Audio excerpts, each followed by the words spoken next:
Welcome back, Attack. I'm Skylent, and today we're going to do a first impression look at I don't really know how to describe this game. This is a really weird game, okay? It's a tabletop, deck building, tactical game, but it's not, it uses tiles, yeah, like in most tactic games and card games, but it's not turn-based.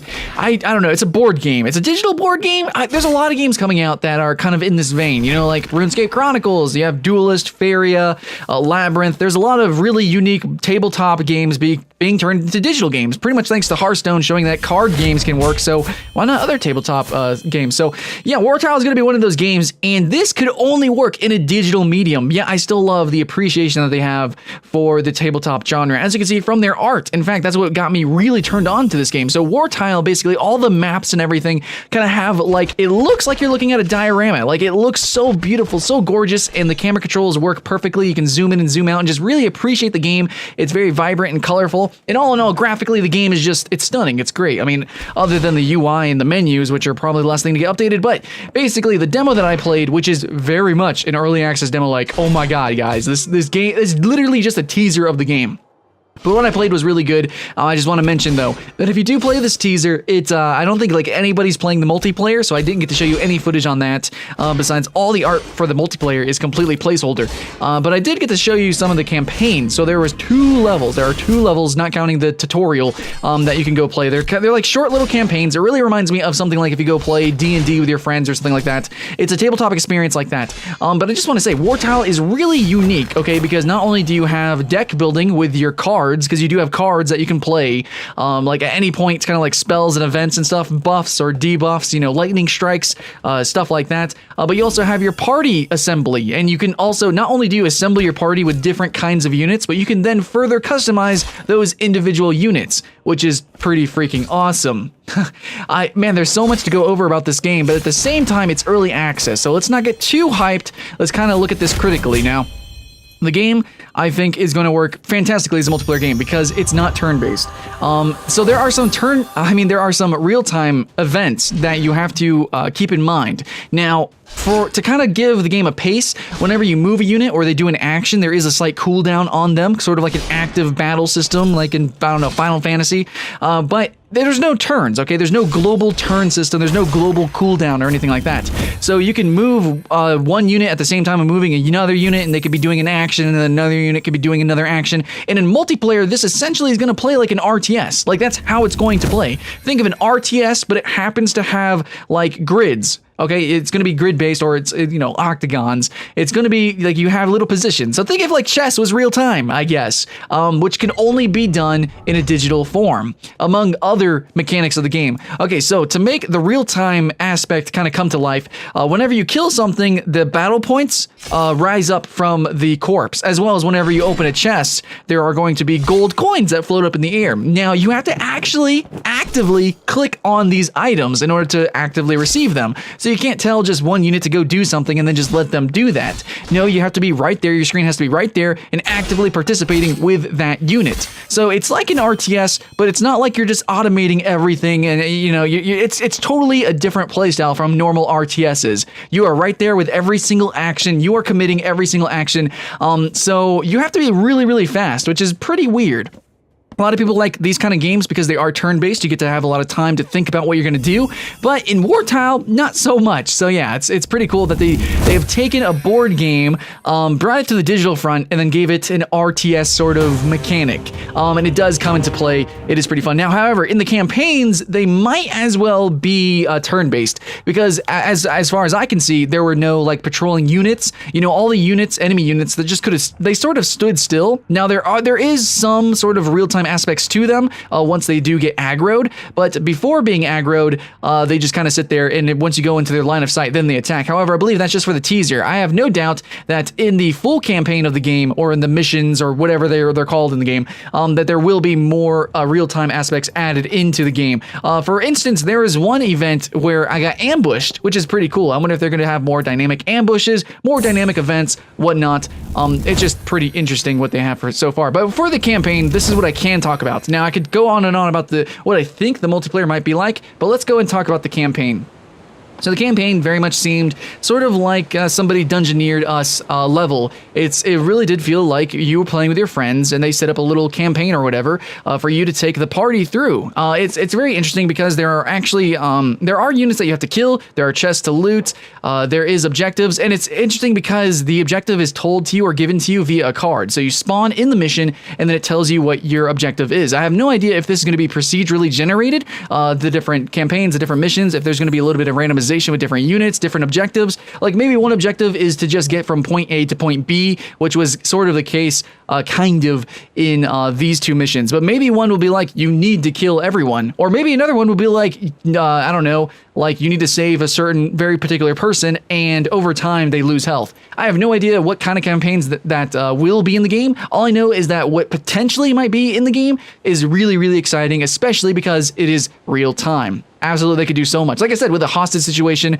maybe somebody is dying slowly and you have to save them. So, I mean, essentially, it's like you have to save them within like 5 minutes. So that actually, I don't know.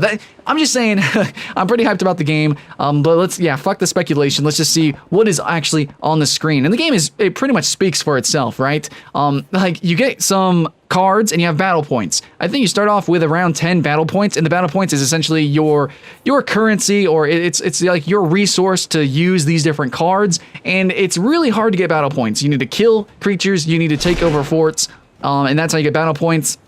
By clearing certain objectives, and then you can use your cards, and you can use, I don't know, in my experience, whenever during a certain conflict, if I really needed to use my cards, I was pretty much limited to 2 cards, and you draw just a small hand at the very beginning, so it's not like you're just going to be spamming tons and tons of cards, like I guess Magic the Gathering or Hearthstone. In a normal card game, you go through tons and tons of cards. The card aspect is just there to help you out. They're your spells, they're your buffs, they're your events, whatever it's called, and then your units and how you actually utilize your units is going to be the main gameplay focus, and how you customize your units as well, and how you form your party. There is a couple of mechanics, like as you can see from the board, there is like different kinds of terrain. There's like higher terrain, lower terrain. There's doors that you can actually go into, and like your units kind of teleport into the, like if you put them on, say, like stairs, they'll kind of teleport already into the building, which is kind of weird and jarring. But you have to keep that in mind, okay? So you can only move one unit at a time, basically. And there's cooldown between them. So you can potentially, if you move a unit first, and then it kind of like he's on a drawbridge or something and no other unit can get past, it could be awkward. It could be a deadly situation, or at least encumber you a little bit. So you need to move your units in a particular orders to get them in the position that you want, because you might block off your own units. Maybe you want to block off their units, but positioning is super important, especially because flank attacks or attacks in the back actually hurt them. Now, there was no ranged unit that I saw in the demo here, but I did have somebody that had a pole arm that I fought against, and also my character had a spear. And those guys can attack from 2 tiles away. I imagine there's going to be some Francescas, thrown axes, maybe some archers, maybe some people with slings. I don't know. I bet they could attack from further. I did see enemies with those though, and they did like shoot down at me from the towers. However, I didn't get to use them, so I don't know exactly how they work. But it does seem like there's going to be a myriad of different kinds of units, and then with a further customization, and then all that good stuff. Basically, positioning is super important. I do like that the game has like lower terrain, it has higher terrain, it has different elevations,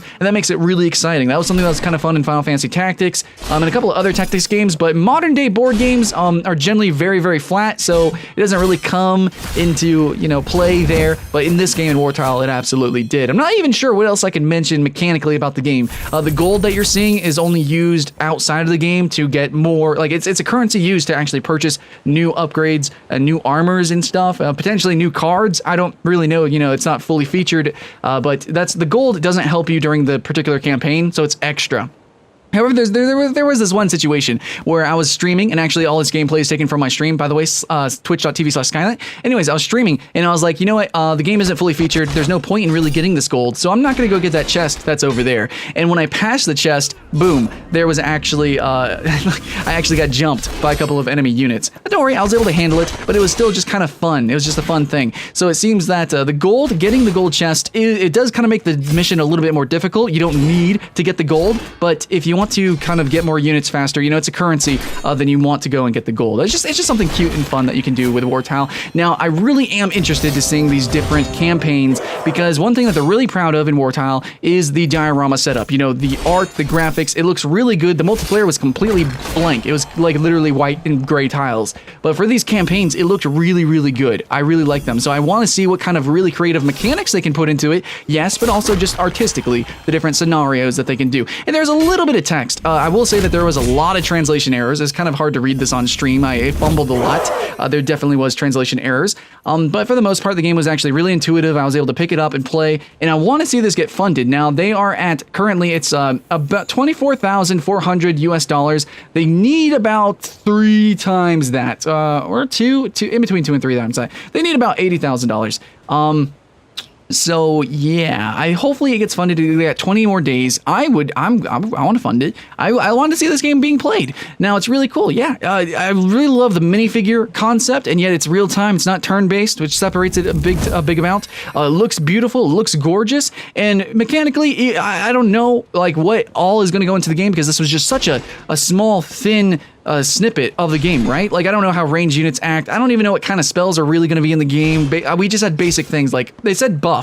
Like literally the card said give your units a buff. Like, it didn't really explain too much. It said give increased attack and defense, and it didn't give me any numbers or anything like that.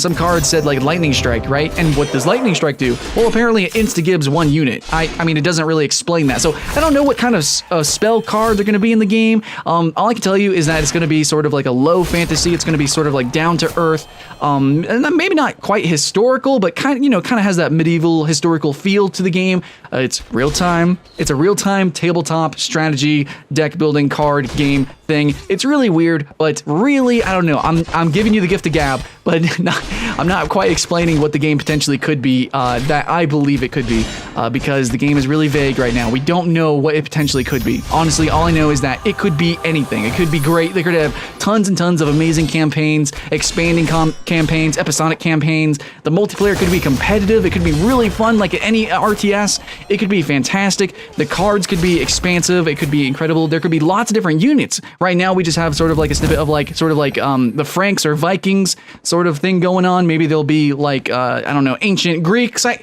don't know what sort of aesthetics, what kind of designs are going to be in this game. If there's going to be like siege units, I just don't freaking know. I only got to play a small little bit, but basically, I just want to say that I'm pretty excited. I'm pretty excited. I think you guys know that by now. I don't think I've shut up for like a second at all. So, Wartile looks good, plays good. I want to see more of it. I have no idea what this game could be, but it's going to be something amazing. Hopefully, if it gets funded, it's going to be something great. That's all I know. Huge amount of bias, yes, absolutely, but that is what it is. So the gameplay was taken from my stream. If you want to go follow my stream, I stream every single day, twitch.tv/Skylent, or you go to my personal channel, Skylent Games, or you can like and subscribe here. Thank you, Attack Gaming, for giving me the opportunity to play Wartile, and thank you, Wartile developers, for actually giving me a really fun time and something to look forward to. I can't wait. Anyways, like and subscribe here. I'm always here, always having fun, and hopefully I'll see you in the next one.